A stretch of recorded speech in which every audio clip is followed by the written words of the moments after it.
How to check Walmart credit card balance. Just visit the site, log in with your Capital One account details, and you'll see your current balance, available credit, recent transactions, and even your payment due date. If you don't have an account yet, you can create one in just a few minutes. Next, you can use the Capital One mobile app, which makes checking your balance even faster. Download the app, log in, and your balance will be right on the home screen. You can also turn on push notifications to track your spending in real time, set up payment reminders, and even lock or unlock your card if needed.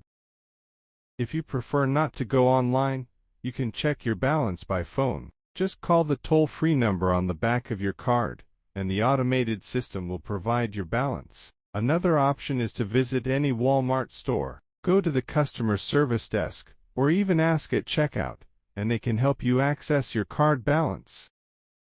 Thanks for watching.